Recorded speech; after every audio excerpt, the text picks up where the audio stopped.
ಈಗ ನಾನು ನಮ್ಮ ಮುಖ್ಯಮಂತ್ರಿ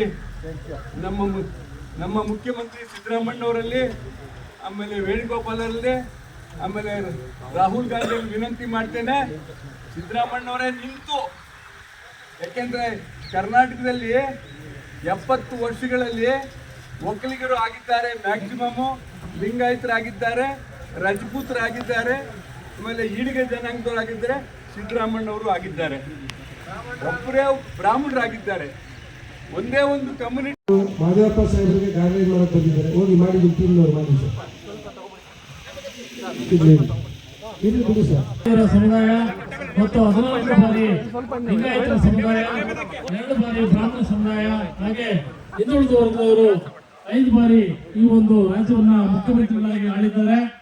ಈ ಸಂದರ್ಭದಲ್ಲಿ ಬಹಳ ಉಪಯುಕ್ತವಾದಂತ ಮತ್ತು ಈ ರಾಜ್ಯಕ್ಕೆ ಸಾಮಾಜಿಕ ನ್ಯಾಯವನ್ನು ಕೊಡ್ತಕ್ಕಂತ ಮುಂದಿನ ಮುಖ್ಯಮಂತ್ರಿಗಳಾಗಿ ನಾವು ಎಚ್ ಸಿ ಮಾದೇವಪ್ಪ ಅವರನ್ನ ನೋಡಬೇಕು ಅನ್ನೋ ಒಂದು ಆಸೆ, ಮಹದಾಸೆ ಇದೆ. ಇದನ್ನ ನಮ್ಮ ಕೇಂದ್ರದ ರಾಹುಲ್ ಗಾಂಧಿ ಅವರು ಹಾಗೂ ಮಲ್ಲಿಕಾರ್ಜುನ್ ಖರ್ಗೆ ಅವರು ಹಾಗೂ ನಮ್ಮ ಸೋನಿಯಾ ಮೇಡಮ್ ಅವರು ಹಾಗೂ ಪ್ರಿಯಾಂಕಾ ಗಾಂಧಿ ಅವರು ಕೂಡ ಈ ಒಂದು ಆಸೆನ ನೆರವೇರಿಸಿಕೊಡ್ಬೇಕು.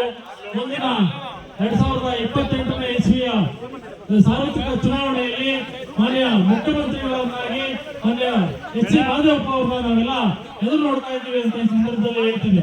ಜೈ ಎಚ್ ಸಿ ಮಾದೇವಪ್ಪನವ್ರಿಗೆ.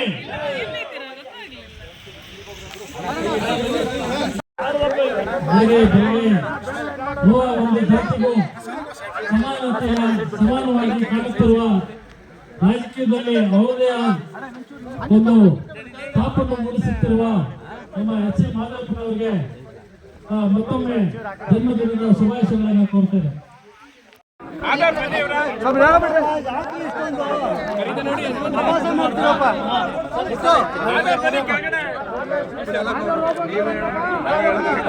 ಮೈಕೆಲ್ಲ